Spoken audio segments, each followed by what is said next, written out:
प्रदेश की जनता के संज्ञान में लाना है, आप सभी के संज्ञान में लाना है कि बड़ा दुर्भाग्य है कि जिन शिक्षकों को राज्य और राष्ट्र निर्माण के लिए एक महत्वपूर्ण भूमिका जिनकी होती है, आज उन्हीं शिक्षकों की नियुक्तियां संदेह के घेरे में आकर खड़ी है। आज जो मुख्य बिंदु है, जो हमारा टॉपिक है, हम बात करना चाहेंगे वीरचंद सिंह गढ़वाली औद्यानिक एवं वानिकी विश्वविद्यालय बरसार पौड़ी गढ़वाल की। ये एक यूनिवर्सिटी है और इस यूनिवर्सिटी में बड़ी मात्रा में जो वहाँ पर नियुक्तियाँ हुई है, असिस्टेंट प्रोफेसरों की नियुक्तियाँ हुई है, प्रोफेसरों की नियुक्तियाँ हुई है या एसोसिएट प्रोफेसरों की नियुक्तियाँ हुई है, उस यूनिवर्सिटी में इन नियुक्तियों में भारी भरकम मात्रा में बहुत बड़ा भ्रष्टाचार हुआ है, जिनके कुछ साक्ष्य हमारे पास मौजूद है और जो साक्ष्य हम आप लोगों को देने जा रहे हैं। होता क्या है कि किसी भी यूनिवर्सिटी में जो यूनिवर्सिटियों की जो नियमावली होती है, उसमें होता क्या है कि कोई भी जो कार्यवाहक जो कुलपति होता है, जिसे टेम्परेरी बेस पे रखा जाता है, जब कुलपति नहीं होता उसके लिए जब कार्यवाहक जो कुलपति रखा जाता है, उसे कोई अधिकार नहीं है कि वो अपने कार्यकाल के दौरान कोई भी इस प्रकार की असिस्टेंट प्रोफेसर या एसोसिएट प्रोफेसरों की नियुक्तियां करें। परंतु उस यूनिवर्सिटी में कार्यवाहक जो कुलपति थे, उन्होंने अपने कार्यकाल में वहाँ पर नियुक्तियां की है, जो कि बिल्कुल गलत है। और यहाँ पर एक और बड़ी बात है, जिस पद में किसी की कोई मास्टर डिग्री किसी दूसरे सब्जेक्ट से है और प्रोफेसर किसी दूसरे सब्जेक्ट के बने हुए हैं, देखिए कितना बड़ा दुर्भाग्य है, किस प्रकार से हेरा फेरी करके इन नियुक्तियों को किया गया है। जहाँ पर हमेशा ये होता है कि साक्षात्कार के लिए वो चाहे प्रोफेसर की वैकेंसी हो, असिस्टेंट प्रोफेसर की वैकेंसी हो या एसोसिएट प्रोफेसर की वैकेंसी हो, उनमें होता क्या है कि जब भी कोई इंटरव्यू के लिए कॉल होता है, जब इनकी भर्ती होती है, तो एक पद के सापेक्ष 3 लोगों को बुलाया जाता है। परंतु यहाँ क्या हुआ, अपने लोगों को सेटल करने के लिए, अपने लोगों को फायदा देने के लिए यहाँ पर कई ऐसे पद है जहाँ पर एक पद के लिए एक ही व्यक्ति को बुलाया गया और उसकी नियुक्ति कर दी गई। और सबसे बड़ी बात यह है कि वहाँ पर जो उस समय गलत तरीके से जो नियुक्त जो लोग हुए थे, जो प्रोफेसर, असिस्टेंट प्रोफेसर या एसोसिएट प्रोफेसर जो गलत तरीके से नियुक्त हुए थे, अब आजकल वर्तमान में वहाँ पर और अधिक अभी नियुक्तियाँ होनी है, शायद कुछ 60-70 और नियुक्तियाँ होनी है। उन नियुक्तियों के लिए जो कमेटी बनाई गई है, उस कमेटी में वही लोग सम्मिलित हैं जो उस समय गलत तरीके से जो नियुक्त हुए थे, और आज वो आगे वाली जो नियुक्तियाँ हैं उसमें वो कमेटी के मेंबर है। तो बड़े दुर्भाग्य के साथ कहना पड़ रहा है कि हमारे प्रदेश में जहां एक और हम सभी लगातार भ्रष्टाचार के खिलाफ लड़ रहे हैं, जहां हम सोच रहे हैं कि भ्रष्टाचार के खिलाफ लड़कर भ्रष्टाचार को कम किया जाए, प्रदेश को उत्कृष्ट प्रदेश बनाया जाए, परंतु एक और हमारा जो शासन प्रशासन है उनकी गलतियां माने या उनकी तानाशाही माने कि जो भी छात्र यहाँ पर जो कुछ मांग करते हैं, उन मांगों पर अमल नहीं हो रहा है। अभी वर्तमान में मैं ये कहना चाहता हूँ कि वर्तमान में भी लोक सेवा आयोग द्वारा प्रदेश के अनेकों महाविद्यालयों के लिए असिस्टेंट प्रोफेसरों की नियुक्तियाँ होनी है। प्रदेश का छात्र उत्तराखंड बेरोजगार संगठन या पीएचडी धारक या नेट क्वालिफाई जो उत्तराखंड के हमारे छात्र हैं, वो सभी लगातार मुख्यमंत्री से भी ये मांग कर रहे हैं। यहाँ पर सचिवालय में जाकर कार्मिक सचिव से भी ये मांग कर रहे हैं, आयोग में जाकर आयोग के अध्यक्ष से भी ये मांग कर रहे हैं कि नियुक्तियों का जो आधार हो उसमें लिखित परीक्षा हो और उसके बाद कुछ रेशो इंटरव्यू का हो, तब जाके सिलेक्शन हो। मैं कहना चाहता हूं कि आप नवोदय विद्यालय के लिए 5वीं के बच्चे को 6ठी में प्रवेश करने के लिए आप पेपर लेते हो, परंतु आप असिस्टेंट प्रोफेसर बना रहे हो जिनके 1 से 1.5 लाख रुपए, 2 लाख रुपए, 2.5 लाख रुपए सैलरी है, और उन्हें आप इंटरव्यू के आधार पर उनका सिलेक्शन करना चाह रहे हैं। जो भरसार जो यूनिवर्सिटी में जो नियुक्तियां हुई थी, नियम देखिए कैसे बदलेगी। यहाँ पर रेशियो जो 80 और 20 का रेशियो होता था, परंतु इन्होंने रेशियो चेंज करके वहाँ पर 60 और 40 का रेशियो रख दिया। अब 40% में आप अपने लोगों को जितना फायदा पहुँचा सकते हो पहुँचाओ। तो ये जो नियमावली के विरुद्ध जाकर जो प्रदेश के अंदर जो ये धांधलेबाजी हो रही है, अभी तो फिलहाल मैं ये कह रहा हूँ कि एक यूनिवर्सिटी का मामला खुला है और मैं कह रहा हूँ कि ये भ्रष्टाचार दबा दबा कर अनेकों यूनिवर्सिटी में, अनेकों महाविद्यालयों में हुआ है। धीरे धीरे ये सारी चीज़ें आप लोगों के सामने आएंगी। तो हमारे साथ जो बैठे हुए हैं, मेरे दाहिने तरफ और बाएं तरफ, ये दोनों जो अभ्यर्थी है ये नेट क्वालिफाइड है, डबल नेट है, डबल MA है। तो ये सभी जो मुद्दे हैं, जो आज हम जिस मुद्दे को या जिस भ्रष्टाचार को प्रकाश में हम जनता के सामने लाए हैं, आप हमारे जो ध्यानी जी हैं, आप मीडिया के सम्मुख इस पूरे प्रकरण को रखें। और मैं एक बात बताना भूल गया, ये जो गलत तरीके से जो नियुक्तियां होती है, इनकी हरकतें वहीं नहीं रुकती है। मैं ये 2 पेज आपके सामने दिखाऊंगा, ये वहीं का रजिस्टर्ड है। ये मैं ये कह रहा हूँ कि ये अटेंडेंस रजिस्टर है और भरसार जो हमारी यूनिवर्सिटी वहाँ का है। अब मैं इसमें ये कहूँगा, या तो ये व्यक्ति गलत है जिसकी अटेंडेंस पूरी महीने की लगी हुई है, ये व्यक्ति या तो 1 तारीख को पूरी महीने की अटेंडेंस अपनी भर के जाता है, और अगर ये गलत नहीं है तो ये जो प्रोफेसर, असिस्टेंट प्रोफेसर और एसोसिएट प्रोफेसर जो ये हैं, ये पहले खाली था देखिए, परंतु महीने के अंतिम में आकर पूरे महीने की अपनी अटेंडेंस लगाते हैं। ऐसे दुर्गम क्षेत्रों में तो कोई ऐसा कोई वो है नहीं, अधिकारी जाते नहीं है छापेमारी करने, परंतु उसका नतीजा ये है कि ऐसे लोग बड़े शहरों में रहकर अपना महीने भर की जो सैलरी, जो 1 लाख 1.5 लाख रुपए जो सैलरी ले रहे हैं, महीने के अंत में जाकर पूरे महीने की अटेंडेंस अपनी भरते हैं। ये पूरे साक्ष्य हैं। और जो साक्ष्य इसमें हमारे साथ लगे हुए हैं, राज्यपाल के लेटर से लेकर और भी जितनी चीज़ें हैं, हमारे जो जितेंद्र ध्यानी जी वो आपको विस्तार से इसको बताएंगे। धन्यवाद। तो सबसे पहले मैं भरसार विश्वविद्यालय में जो नियुक्ति संबंधी मामले हैं उस पर कुछ चर्चा करना चाहूँगा। नियुक्तियों हेतु भरसार विश्वविद्यालय में जो स्क्रीनिंग कमेटी बनाई गई थी, देखिए विश्वविद्यालय औद्यानिक और वानिकी विश्वविद्यालय है और स्क्रीनिंग कमेटी में जो मेंबर होने चाहिए वो एग्रीकल्चर और हॉर्टिकल्चर के स्पेशलिस्ट होने चाहिए। लेकिन स्क्रीनिंग कमेटी में वाइस चांसलर के द्वारा जो मेंबर का चयन किया गया है वो सब्जेक्ट स्पेशलिस्ट थे ही नहीं। ना तो उनका एग्रीकल्चर से कोई संबंध था, ना हॉर्टिकल्चर से कोई संबंध था,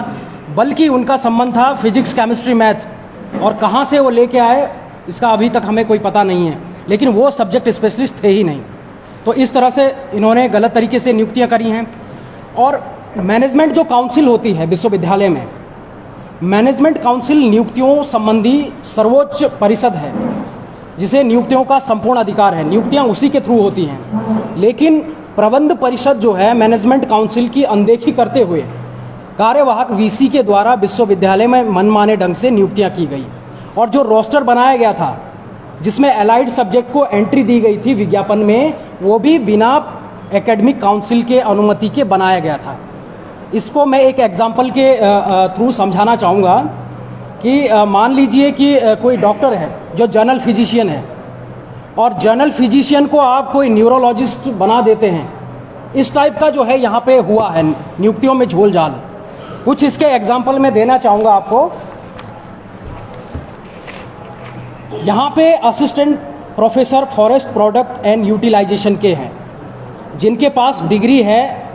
सिल्वीकल्चर की, और उन्हें असिस्टेंट प्रोफेसर दिया गया फॉरेस्ट प्रोडक्ट और यूटिलाइजेशन। और कुछ और भी मामले हैं। एक प्रोफेसर है हमारे forestry with specialisation in silviculture, और उनके पास जो स्पेशल विंग्स है फॉरेस्ट्री की वो है फॉरेस्ट्री जेनेटिक एंड रिसोर्सेज की। इस टाइप का इसमें बहुत सारा खेल हुआ है जिसमें प्रबंध परिषद जो है मैनेजमेंट काउंसिल को उसकी अनदेखी की गई है, ना तो उसका अनुमोदन प्राप्त किया गया। जब ये मामला पहुंचता है हमारे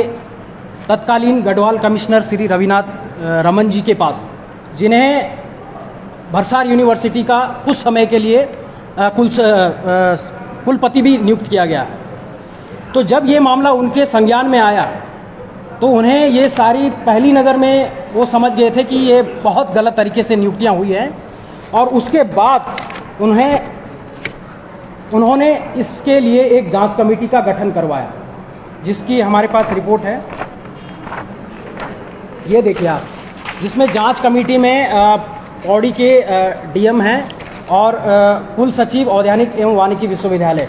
इस मामले पे जांच अभी प्रोसेस में है, हालांकि 3 वर्ष हो चुके हैं, जांच का कुछ पता चल नहीं रहा है, ये इसको जो है मैनिपुलेट किया जा रहा है जांच को, ताकि जो है ये अपने परिणाम तक ना पहुंच पाए। और इसमें एक चीज़ और कहना चाहूँगा कि एपीआई जो एकेडमिक परफॉर्मेंस इंडेक्स होता है, जिसमें एक स्कोर कार्ड बनता है नियुक्तियों के लिए। स्कोर कार्ड में जो एकेडमिक रिकॉर्ड होता है स्टूडेंट का, ग्रेजुएशन पोस्ट ग्रेजुएशन का, प्लस उसका पीएचडी डिग्री और उसके जो रिसर्च पेपर जो पब्लिश करता है, सेमिनार अटेंड करता है, उसका एक स्कोर कार्ड बनता है। और स्कोर कार्ड के आधार पे कैंडिडेट का शॉर्ट लिस्टिंग होता है, और शॉर्ट लिस्टिंग होने के बाद 20% इंटरव्यू के का वेटेज होता है और 80% वेटेज होता है स्कोर कार्ड का। देखिए इसमें क्या किया गया है कि वीसी के द्वारा मनमाने ढंग से जो 80 और 20 का जो रेशियो था, 80 का रेशियो स्कोर कार्ड का और 20 का वेटेज जो इंटरव्यू का था, इसको चेंज करके 60-40 का किया गया, ताकि इंटरव्यू में मनमाने ढंग से अपने चहेतों को फ़ायदा पहुंचाया जा सके। लेकिन सामान्य तौर पे अदर यूनिवर्सिटी में या किसी भी कॉलेजेस में आप देखिए ये रेशियो 80-20 का है। और भरसार यूनिवर्सिटी का जो नया विज्ञापन आता है उसमें ये रेशियो 80 और 20 का है। और 2016 में जो विज्ञापन जारी हुआ बिना प्रबंध परिषद की अनुमति के वीसी के द्वारा, ये 60-40 का किया गया। अब मैं बात करना चाहूँगा वर्तमान समय में जो राजकीय महाविद्यालय हैं, जिसमें असिस्टेंट प्रोफेसर की भर्ती अभी लंबे समय से पेंडिंग थी, हालांकि उस पर अभी इंटरव्यू के लिए डेट शेड्यूल्ड कर दिया गया है उसे, मैं उस पर बात करना चाहूँगा। आज तक हमारे प्रदेश में राजकीय महाविद्यालयों में जो भी नियुक्तियाँ होती थी असिस्टेंट प्रोफेसर के लिए, वो लिखित परीक्षा और साक्षात्कार के आधार पर संपन्न होती थी। और जिसमें यूजीसी का अगर हम 2018 का रेगुलेशन देखें या 2021 का रेगुलेशन देखें तो ये ऐसा कहीं भी मेंशन नहीं है कि महाविद्यालयों में जो नियुक्तियां होंगी वो एपीआई के ही आधार पे होंगी, कहीं भी मेंशन नहीं है, कोई भी बाध्यकारी नहीं है। अदर हमारे बाकी जो स्टेट हैं, पड़ोसी राज्य हैं, उनमें देख लीजिए स्टेट पहले लिखित परीक्षा करवा रहा है, उसके बाद साक्षात्कार संपन्न करवाता है, उसके बाद कैंडिडेट का शॉर्ट लिस्टिंग होता है। लेकिन हमारे यहाँ भी सेम यही पैटर्न था। 2016, 17, 18 तक नियुक्तियाँ लिखित परीक्षा और साक्षात्कार के आधार पे हुई। अचानक से 2 वर्ष पहले नियमावली को बदल दिया जाता है और केवल साक्षात्कार के आधार पे और एपीआई स्कोर के आधार पे उसमें भर्ती प्रक्रिया को आगे बढ़ाया गया। अब इसमें देखिए एपीआई के आधार पे भर्ती बढ़ाने से हमारे प्रदेश के जो छात्र हैं, जो नेट सेट पास अभ्यर्थी हैं, उनका किस प्रकार का नुकसान हो रहा है, उस पर मैं थोड़ा उदाहरण से समझाना चाहूँगा कि जो कैंडिडेट बीएचयू, जेएनयू और अदर स्टेट से बड़ी बड़ी यूनिवर्सिटी से आते हैं, जिनके ग्रेजुएशन पोस्ट ग्रेजुएशन में जो अगर एवरेज मार्क्स देखे जाए तो 75 प्लस है, और हमारे यहाँ का जो कैंडिडेट है जो नेट सेट पास है, उसका अगर ग्रेजुएशन पोस्ट ग्रेजुएशन पे मार्क्स देखा जाए वो बमुश्किल 60% लेके आ रहा है, तो उसका जो एपीआई रिकॉर्ड बनेगा, एपीआई जो स्कोर बनेगा, वो 100% वो पिछड़ जाएगा बाकी राज्यों के कैंडिडेट से, क्योंकि प्रत्येक यूनिवर्सिटी का, कॉलेजेस के मार्क्स के अलग अलग पैरामीटर्स हैं। आप एपीआई लागू करवा कर अपने राज्य के जो अभ्यर्थी हैं उनको दौड़ से ही आपने बाहर कर दिया, इनकी कंपटीशन की दौड़ से ही वो बाहर हो गए। और ऊपर से जो इंटरव्यू के मामले आप देख ही रहे हैं, इंटरव्यू में मनमाने ढंग से नियुक्तियां हो रही हैं। लोक सेवा आयोग की जो पारदर्शिता है, सूचिता है, इंटरव्यू के आधार पे कई मामले सामने आए हैं। एक ऑडियो लीक प्रकरण तो आपके संज्ञान में आई कि किस तरह से उसमें साक्षात्कार में जो पैनलिस्ट हैं उनकी मनमानियां। तो इस तरह मैं कहना चाहता हूं कि एपीआई लागू करके आप क्यों जो है अपने राज्य के जो नेट सेट पास अभ्यर्थी हैं, क्यों उनके साथ इतना बड़ा अन्याय कर रहे हो। और एपीआई लागू करवाना जो है, ये मैं समझता हूं कि ये धांधली का एक नया शॉर्टकट इन्होंने अपनाया है। जो उच्च शिक्षा मंत्री हैं और उच्च शिक्षा सचिव हैं, उनसे कई बार हमारी मुलाकात हुई नियमावली बदलने को लेकर कि आप इसमें परिवर्तन कीजिए ताकि अपने राज्य के जो नागरिक हमारे छात्र हैं उनको फ़ायदा मिले। और लिखित परीक्षा करवाकर जो है, वैसे भी उसमें क्या समस्या है, आप बिना योग्यता के परीक्षण के आप नियुक्तियां करने जा रहे हो। तो कई बार हमारी जो है उच्च शिक्षा मंत्री और उच्च शिक्षा सचिव से मुलाकात हुई इस मामले में, लेकिन इसका संज्ञान नहीं लिया गया। अब मुझे लगता है कि ये धांधली करने का एक नया शॉर्टकट है, क्योंकि इंटरव्यू के आधार पे जो चयन होता है उसको हम चयन नहीं कर सकते। वहाँ किस तरह की मनमानियाँ होंगी ये हमारे संज्ञान में नहीं आएंगी, क्योंकि ये पेपर लीक का मामला तो है नहीं जो हमारे पास कोई पेपर आ गया और हमने उसको हाईलाइट कर दिया। इंटरव्यू में तो जो मनमानियाँ होंगी वो उसका उजागर होना बहुत मुश्किल है। इसलिए हम चाहते हैं कि ये एपीआई की जो व्यवस्था तुमने लागू करी है इसको बदलिए, लिखित परीक्षा और साक्षात्कार के आधार पे महाविद्यालयों में असिस्टेंट प्रोफेसर का नियुक्ति करवाइए। लंबे समय से हमारी ये मांग है, इसके लिए हमने कई प्रयास किए हैं, कई ज्ञापन दिए हैं, लेकिन कोई भी इस पे संज्ञान नहीं लिया गया। बाकी हमारे साथी हैं असिस्टेंट प्रोफेसर के ही एस्पिरेंट हैं, वो भी इस मामले में कुछ अपना व्यू रखना चाहेंगे।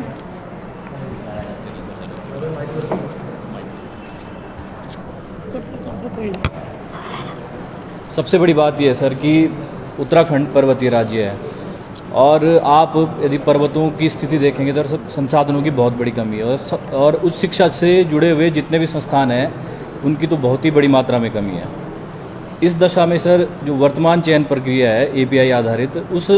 प्रक्रिया से जो पर्वतीय क्षेत्र के नेट सेट पास बच्चे हैं वो सिर्फ एक नियम के कारण, एपीआई लागू होने के कारण वो सभी बाहर हो चुके हैं सर। उनके पास विकल्प नहीं है सर, क्योंकि लगातार उन्होंने जो है पिछले 5, 7, 6 वर्षों से जो है नेट सेट की परीक्षाओं के लिए जो है पहले इंतज़ार किया है अपने जो है चयन के लिए, फिर जिसका चयन हुआ है उन सब में उन्होंने जो है फिर आगे पीएचडी की प्रोसेस में जो है अपना एडमिशन करवाया है। अब वर्तमान जो एपीआई आधारित प्रक्रिया है सर, उसमें एक बहुत बड़ा वर्ग या तो जो अभी पीएचडी कर रहा है या जो नेट सेट पास है वो स्वतः ही बाहर हो रहा है सर, क्योंकि जो चयन प्रक्रिया है